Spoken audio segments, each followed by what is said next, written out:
Welcome to the Self-Storage University podcast, where you will learn the correct way to identify, evaluate, negotiate, perform due diligence on, renegotiate, finance, turn around, and operate self-storage facilities. And now, here is your host, a partner in one of the largest real estate portfolios in the U.S. with nearly $1 billion of holdings, Frank Rolfe. If you own a self-storage facility and you've got a manager and they've got a car, there's a lot more to worry about than the price of gasoline. This is Frank Rolfe of the Self-Storage University podcast. We're going to be talking about cars and managers, which can be a very, very dangerous combination as a self-storage facility owner.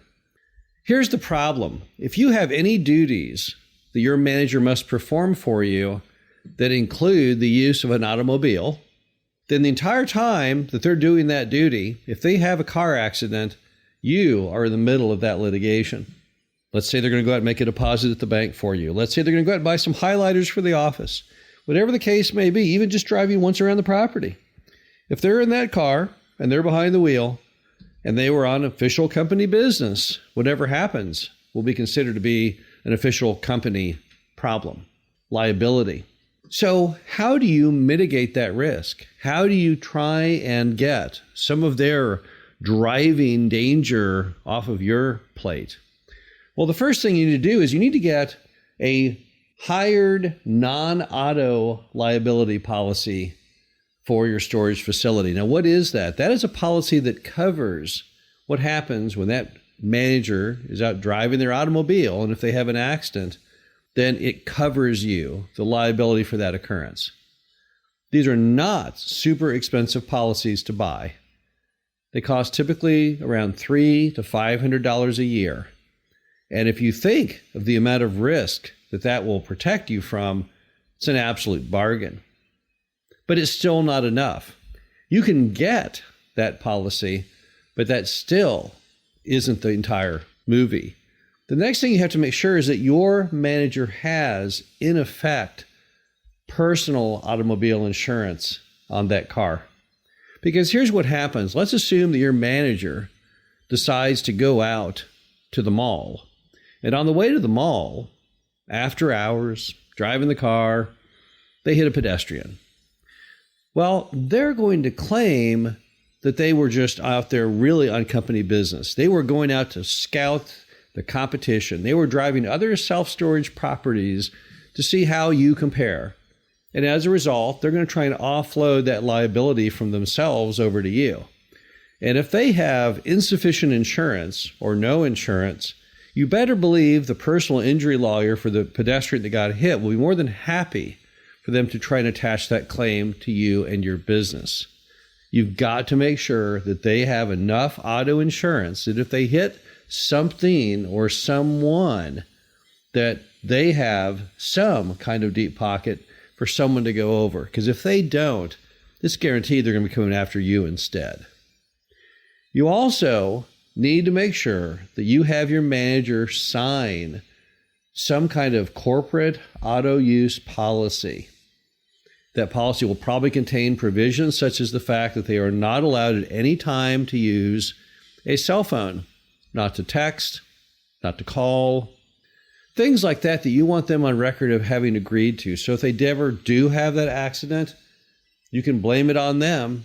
You can blame it on the fact that they were not following your company policy. And who knows, it might do some good. They might actually be afraid of violating the policy. They might lose their job. And as a result, they drive safer. And the more you can make them drive safer, the better you will be. Also, you got to make sure if you're going to have a manager who's driving a car, they have got to have a decent driving record. You cannot hire a manager and feel that you are protected from liability if, in fact, they have a lengthy rap sheet of DUIs. How will that ever work? They're driving to the bank to make the deposit, but they've been drinking before they get in the old automobile. And on the way, they hit a car, they hit a person, they hit a building. What were you thinking having someone that's giving you a great amount of liability to shoulder who isn't even a qualified driver? There's self-storage facilities out there where people are unaware the managers don't even have driver's licenses. Been taken away. Past violations, non-payment. So you've got to make sure that your manager has all of the qualifications to drive. Now, who vets them on all these things? How do you get this done? Well, it's a good idea for you to go to your insurance agent and say to the agent, you know what? I'm kind of worried. I was thinking, I heard this podcast, and do I have coverage on my manager when they're driving around running errands for the storage property? And you'll be horrified to hear them say, no, you really don't actually, but I can get it for you. Get that insurance and then dig deeper. Say to them, okay, the insurance is good, but what else can I do to help mitigate my problems? And whatever they tell you, whatever that lengthy list is of getting that manager's insurance, their personal insurance records, and all the various items, follow each of those steps and document it. And if need be, make your insurance agent an active participant in that investigation.